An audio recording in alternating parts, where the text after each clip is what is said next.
ఓం శ్రీమాత్రే నమః. ఓం గం గణపతయే నమః. ఐం సరస్వత్యై నమః. ఓం శ్రీ గురుభ్యో నమః.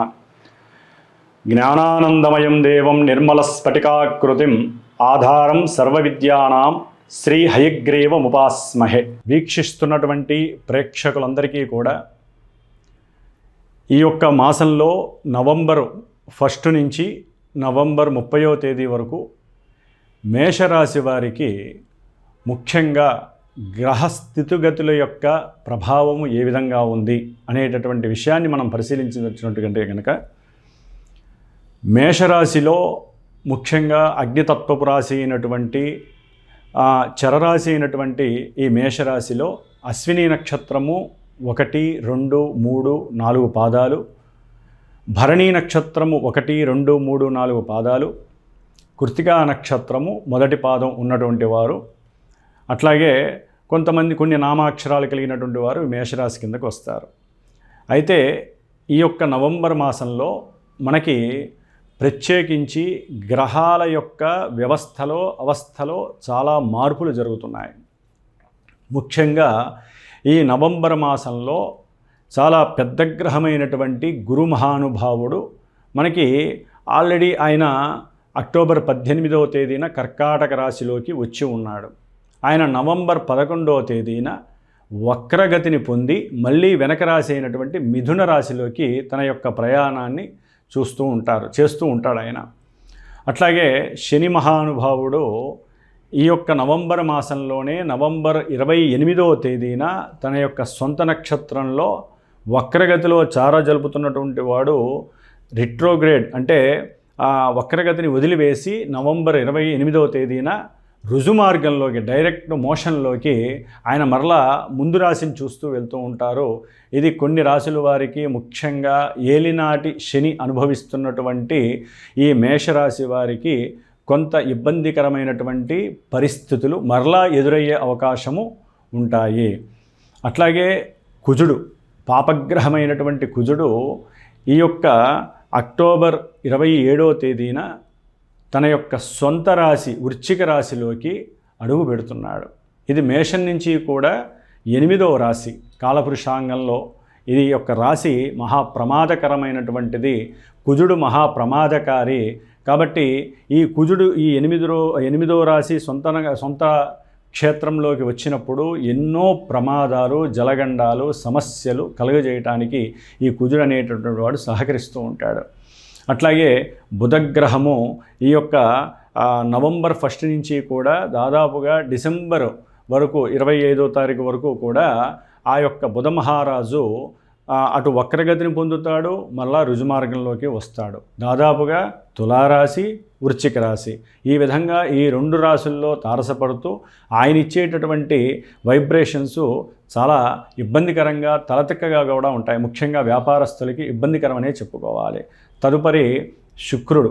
ఈ యొక్క శుక్రుడు మహానుభావుడు ఇప్పటివరకు నీచస్థితిని పొంది ఈ నవంబర్ 1 నుంచి కూడా ఆయన తన యొక్క సొంత ఇంట్లోకి వస్తున్నాడు, క్షేత్రంలోకి. అంటే తులారాశిలో శుక్రుడు మహాయోగ్యదాయకము అని చెప్పుకోవచ్చు. ముఖ్యంగా ఈ యొక్క రాహువు మేషరాశి వారికి లాభంలో ఉండి ఇదే నెలలో నవంబరు 28వ తేదీన తన యొక్క సొంత నక్షత్రమైనటువంటి శతభిష నక్షత్రంలోకి అడుగుపెడుతున్నాడు ఈ రాహువు. కాబట్టి రాహువు కూడా వీరికి చక్కటి అనుకూలమైనటువంటి ప్రయోజనాల్ని చేకూరుస్తూ ఉంటాడు. కేతువు మేషరాశి వారికి 5వ స్థానంలో ఉన్నాడు. కాబట్టి ఈ గ్రహాల రీత్యా చూస్తే కనుక సాధ్యమైనంత వరకు ఒక్క రాహుగ్రహము అట్లాగే రవిగ్రహము, ముఖ్యంగా ఆరోగ్యప్రదాత అయినటువంటి రవి ఈ యొక్క నవంబర్ 17వ తేదీ నుండి తన యొక్క తులారాశిని వదిలిపెట్టి నీచస్థితిని వదిలిపెట్టి మిత్రరాశి అయినటువంటి మిత్రుడితో కలిసి వృశ్చిక రాశిలోకి అష్టమంలోకి అడుగుపెడుతున్నాడు.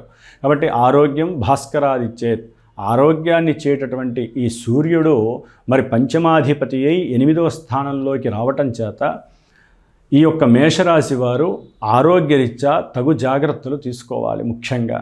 అట్లాగే ఎవరికైనా సరే శిరోబాధలు కానీ అట్లాగే రహస్య అవయవముల పరంగా కూడా ఎన్నో హార్మోన్స్ ఇన్బ్యాలెన్సింగ్ వలన కూడా ఈ రవి కుజులు ఇక్కడ ఉండడం ద్వారా ఈ జలరాశిలో 2 ఉష్ణతత్వపు గ్రహాలు ఉండటం ద్వారా వీరికి కొంత ఎండ వచ్చి చలిలో ఉన్న ఎండ వచ్చిన వెంటనే తుమ్ములు, జలుబులు, అదే ఒక రకమైనటువంటి శిరోబాధలు, ఇట్లా రకరకాలైనటువంటి ఉష్ణ ప్రవృత్తి కలిగినటువంటి సమస్యలు ఎన్నో వస్తాయి. ఆకస్మికంగా ఎన్నో గండాలని కూడా వీరు తప్పించుకుంటారు. ముఖ్యంగా గవర్నమెంట్ జాబ్స్లో పనిచేసేటటువంటి ఉద్యోగస్తులు కానివ్వండి, లేకపోతే రాజకీయ నాయకుల్లో కొంతమందికి మేషరాశి వారి కనుక ఉన్నట్లయితే వారి యొక్క వంశపారంపర్యంగా వచ్చేటటువంటి ఈ యొక్క రాజకీయ వ్యవస్థలో వారికి కొన్ని అవరోధాలు, ఇబ్బందులు, అవమానాలు, అనుమానాలు, గండాలు కూడా కలిగే అవకాశాలు చాలా ఎక్కువగా కనిపిస్తున్నాయి మేషరాశి వారికి. అట్లాగే సంతానపరంగా కూడా ఈ యొక్క మేషరాశి వారికి సంతాన కారకుడైనటువంటి గురుడు ఉచ్చస్థితిలో ఉన్నప్పటికీ నవంబర్ 11 తర్వాత ఆయన వక్రగతిని పొంది మరి 4వ స్థానంలో ఉండటం ద్వారా, అట్లాగే ఈ సంతానాధిపతి అయినటువంటి రవి 8లో ఉండటం ద్వారా, కుజుడితో కలవడం ద్వారా ఎవరైనా సరే మేషరాశి వారు గర్భస్థితిని అనుభవిస్తూ ఉన్నట్లయితే, అంటే గర్భవతులై ఉన్నట్లయితే కనుక తప్పకుండా వారు ఆదిత్య హృదయాన్ని చదవండి, సుబ్రహ్మణ్య ఆరాధన చెయ్యండి. అట్లాగే దత్తాత్రేయుడిని ఎప్పటికప్పుడు మనసులో ఓం దిగంబర దిగంబర శ్రీపాదవల్లభ దిగంబర అనేటటువంటి నామస్మరణ కనుక చేస్తూ ఉన్నట్లయితే ఆ స్వామివారే మీ యొక్క గర్భాన్ని, గర్భంలో పెరుగుతున్నటువంటి శిశువుని కూడా ఆయనే కాపాడే అవకాశం ఉంటుంది. ఎందుకంటే గ్రహస్థితి చాలా దుర్లభంగా దురవస్థలో ఉందనే చెప్పుకోవాలి మేషరాశి వారికి.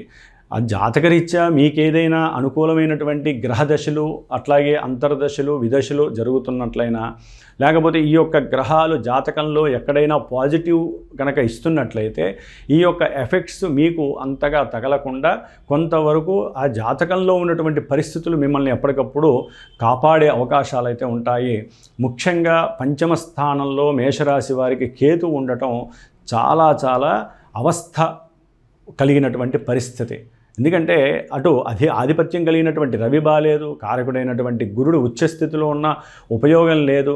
అట్లాగే అష్టమంలో ఉన్నటువంటి కుజుడు గర్భ విచ్ఛిన్న దోషాలని, ప్రమాదాలని, ఎన్నో రకాలైనటువంటి ఆకస్మిక అనారోగ్య దోషాలని, ముఖ్యంగా స్త్రీలకి గనక అయినట్లయితే కనుక స్త్రీలలో హార్మోన్స్ లోపం వలన నెలసరి వాళ్ళకి కలిగేటటువంటి ఆ ఋతుక్రమంలో ఎన్నో ఇబ్బందులు, తేడాలు అనుభవిస్తున్న వాళ్ళు, లేకపోతే కొత్తగా ఈ యొక్క గోచారంలో రవికుజుల యొక్క కలయిక చాలా ఇబ్బందులు కలుగజేస్తుంది.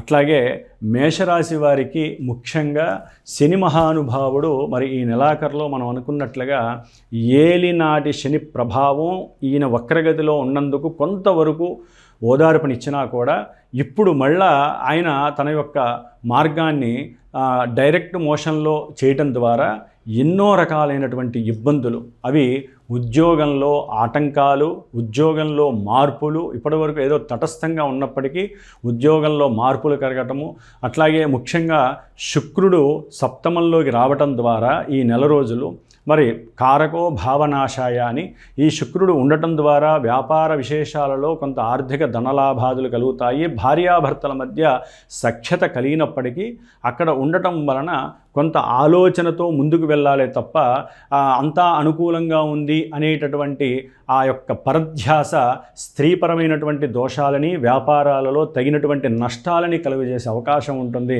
ఎందుకంటే బుధుడు కూడా మీకు అష్టమంలోకి రావటం విశేషమైనప్పటికీ రవికుజులు కలిసి ఉండటం ద్వారా కొన్ని చర్మ సంబంధిత అనారోగ్య దోషాలు కావచ్చు, అట్లాగే భూ సంబంధిత విషయాలలో అయితే కనుక రియల్ ఎస్టేట్స్ వ్యాపారులకైతే కనుక బాగుంటుంది అనుకునే లోపలే ఈ కుజుడు రాహుని చూడటం ద్వారా అభీష్ట సిద్ధి కలుగుతుంది అనుకునే లోపల ఈ కుజరాహుల యొక్క సంబంధం అనేటటువంటిది చాలా విపరీతమైనటువంటి సర్పదోష ప్రభావాన్ని కలుగజేస్తోంది ఈ యొక్క మేషరాశి వారికి. కాబట్టి ఏదైనా సరే, ఎవరైనా సరే వారి యొక్క జన్మజాతకంలో ఉన్నటువంటి గ్రహ స్థితిగతులను బట్టి, దశ అంతర్దశలను బట్టి ఈ యొక్క గోచారంలో వీటిల్ని అన్వయించుకుంటూ ముందుకు వెళ్ళాలి. ఎవరికైనా సరే జాతక విశేషాలు తెలుసుకొని ముందుకు వెళ్ళి దానికి తగ్గట్టుగా జపతపాదులు, హోమాదులు, అభిషేకాదులు ఇలాంటివి చేసుకోవటం ఉత్తమం. ప్రస్తుతానికైతే కనుక వీరు ఇందాక నేను చెప్పినట్లుగా ఈ యొక్క దైవపరంగా దత్తాత్రేయుడి యొక్క అనుగ్రహాన్ని పొందండి. అట్లాగే ఈ నెలలో కాలభైరవాష్టమి వస్తోంది నవంబర్ 28వ తేదీన. కాబట్టి కాలభైరవుని యొక్క అనుగ్రహాన్ని పొందండి. 26వ తారీఖున స్కంద షష్ఠి వస్తోంది. స్వామివారు సుబ్రహ్మణ్య షష్ఠి అంటారు. ఆ రోజున చాలా విశేషమైనటువంటి యోగము సంతాన ప్రాప్తికి, వివాహ ప్రాప్తికి, దాంపత్య ఆనుకూలతకి, అట్లాగే విద్యపరంగా ఎన్నో ఇబ్బందులు పడుతున్నటువంటి వారికి కూడా ఈ యొక్క సుబ్రహ్మణ్యేశ్వర అనుగ్రహం చాలా చాలా విశిష్టమైనటువంటిది. కాబట్టి ఎవరైనా జాతకరీత్యా తెలుసుకోవాలనుకున్నా, లేదా నా యొక్క శ్రీమాత జ్యోతిషాలయ పీఠంలో మరి ఈ నెలలో కార్తీక మాస శుభ సందర్భంగా ఏలినాడి శని జరుగుతున్నటువంటి వారికి 8 రోజులు, అంటే 11వ తారీఖు నుంచి 19వ తారీఖు వరకు కూడా 8 రోజులు శనీశ్వరుడికి సంబంధించినటువంటి జపాన్ని ఆచరిస్తూ, మృత్యుంజయ జపాన్ని ఆచరిస్తూ, కార్తీక అమావాస్య రోజున ఆ స్వామివారికి సంబంధించినటువంటి నవగ్రహ నక్షత్ర మరియు శనిగ్రహ మృత్యుంజయ పాశుపత హోమాన్ని చేయటానికి నిశ్చయించుకున్నాము. కాబట్టి ఎవరైనా సరే వారి యొక్క జాతకరీత్యా ఈ దోషాలు బాగా ఉన్నా, ఆర్థికంగా కానీ, విద్యపరంగా ఆటంకాలు కానీ, ఆకస్మికంగా అనారోగ్యాల మీద పడి ప్రమాదాలు జరగటము, గండాలు జరగటము, ఇలాంటివి ఏదున్నా సరే, ముఖ్యంగా అప్పుల బాధ ఒక పట్టాన తీరదు, అలాంటి వాళ్ళు కానీ ఎవరైనా సరే వారి గనక నిర్ణయించుకున్నట్లయితే ఈ విధంగా మీరు ఈ పూజలు, హోమాలు వీటిల్లో పాల్గొని ఆ యొక్క దైవ సంకల్పాన్ని, దైవ అనుగ్రహాన్ని పొందినట్లయితే మీకు ఉన్నటువంటి మేషరాశి వారికి కఠినంగా ఉన్నటువంటి ఈ దోషాలన్నీ తొలగిపోయే మహత్తర భాగ్యం లభిస్తుంది. ఈ నెల రోజులు ఆదిత్య హృదయాన్ని తప్పకుండా చదవండి. దానివలన ఎన్నో లాభాలు కలుగుతాయి. ముఖ్యంగా నవంబరు 17 తర్వాత ఆదిత్య హృదయాన్ని తప్పకుండా చదవాల్సిందే. సుబ్రహ్మణ్యేశ్వర స్వామి యొక్క స్తోత్రాన్ని మాత్రం విడనాడకండి. దానివలన మీ ముందుకు వచ్చినటువంటి ఎన్నో ప్రమాద గండాల నుంచి కూడా తప్పించుకునే భాగ్యము సుబ్రహ్మణ్యేశ్వరుడు మీకు ప్రసాదిస్తాడు. ఓం సర్వే జనాః సుఖినో భవంతు.